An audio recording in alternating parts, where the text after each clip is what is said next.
ఆస్తి దుర్భిక్షమన్న సూక్తి ఆ అభ్యుదయ రైతుకు అక్షరాల సరిపోతుంది.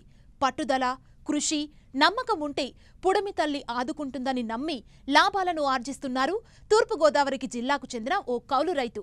4 ఎకరాల కొబ్బరి తోటలో కొత్తిమీరను అంతర్పంటగా సాగు చేపట్టి లాభాలు ఆర్జిస్తూ తోటి రైతులకు ఆదర్శంగా నిలుస్తున్నారు. మరి ఆ సాగు అనుభవాలను ఆయన ద్వారానే తెలుసుకుందాం.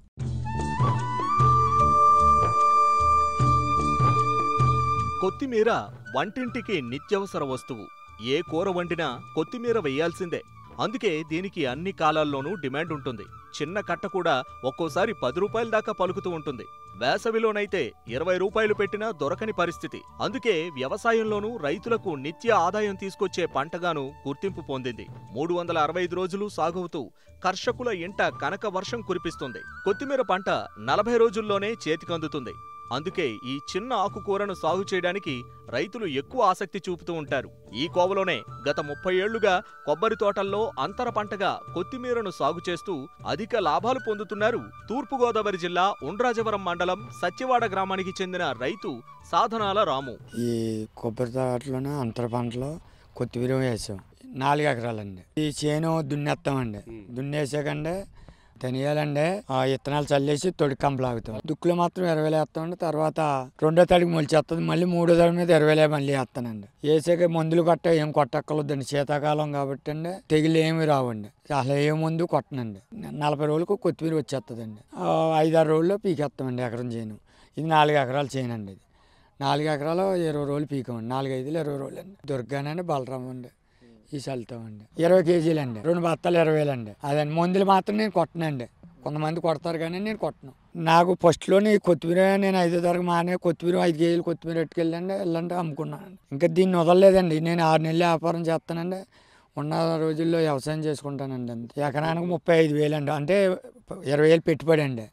రైతుకు 15,000 ఇస్తామండి. ఈ మధ్యలో రేట్ లేదండి. కేజీ 30-25 అమ్మితే అండి 20,000 మిగులుతుందండి. ఇప్పుడు 15లో పడుతున్నాం వల్ల అండి ఒక 5,000 ఇంచుమించు సొమ్ములు గట్టాగట్టి 5,000 లాస్ వస్తుందండి ఎకరానికి. తాడేపల్లిగూడెం అండి, గణపారం, ఏలూరు ఇలాగ కూలీలు పచ్చాంగా 20 మంది ఉంటామండి. ఫస్ట్ తడి ఎట్టేస్తామండి మొలిచేస్తుంది. 2 తళ్ళు ఏమైనప్పుడు మొలిచేస్తుందండి. 3వ తడి మీద మళ్ళీ ముందు వేస్తామండి. 4వ తడికి పీకేస్తామండి పెట్టేసండి. దళాలకు మేమే పంపేస్తామండి. వాళ్ళు ఇక్కడికి రారండి, ఫోన్లు చేస్తారు. వాళ్ళకు ఆటో మీద కట్టానండి పంపేస్తామండి. ఒక 20 సంవత్సరాల నుంచి బాగానే ఉందండి. ఈ సంవత్సరం అండి ఈ సంక్రాంతి వెళ్ళిన నుంచి రేట్ లేదండి. ఒక్కోసారి రేట్ ఉండదండి. ఒక్కోసారి 5,000 10,000 లాస్ వస్తుంది కూడా అండి. ఒక్కోసారి 25,000 50,000 మిగులుతుంది కూడా అండి. ఇప్పుడైతే పండుగ వెళ్ళిన కానీ లాస్లోనే వెళ్తుందండి. మన మార్కెట్కి వెళ్ళే కండి ఇది వరకు మళ్ళీ కాదండి. ఇప్పుడు కొనుగోడిదే రాజ్యంలాగా ఉందండి. రైతు ఏమి లేదండి. రైతు పరిస్థితి అయితే చాలా దారుణంగా ఉందండి. ఎక్కువ సరుకు ఉందనుకండి నేనే వేస్తాను అంటారండి. పట్టుకొచ్చేస్తారండి మార్కెట్కి. డౌన్ అయిపోద్దండి. అక్టోబర్ మొదలెట్టినండి నవంబర్ స్టార్ట్ అవుతుందండి తీతండి. మళ్ళీ మార్చి ఏప్రిల్ అండి. ఏప్రిల్ నెలాఖరు దాకా ఉంటుందండి. మళ్ళీ అక్కడి నుంచి 6 నెలలు ఉండదండి. ఒక 6 నెలలు ఉంటుందండి శీతాకాలం ఉండాలి. చాలామంది ఊరి వేస్తారు. నేను ఊరి వేయనండి. అది వేస్తానండి మామిడి వచ్చేసండి కూర కొనుక్కుని కూడా డ్యామేజీ కింద ఆకు బాగోదండి, కుళ్ళిపోతుందండి. ఇంట్లో పెట్టుకున్నా ఫ్రిడ్జ్లో పెట్టుకున్నా కుళ్ళిపోతుంది. దుర్గా అనేది బాగుండేదండి. ఈ సంవత్సరం ఫస్ట్లో తెచ్చానండి. అది కేలీ లేదండి. ఇప్పుడు వెనకాల వచ్చింది కేలీ వచ్చేస్తుందండి.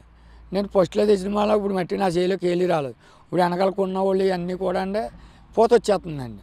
ఆ దుర్గా దాంట్లో కూడా కేలీ కంపెనీ బయట కొనేసండి ఇంకో విత్తనం వేసేసాడండి. అవి కలిపేత్తం మీద పూత వచ్చేసండి.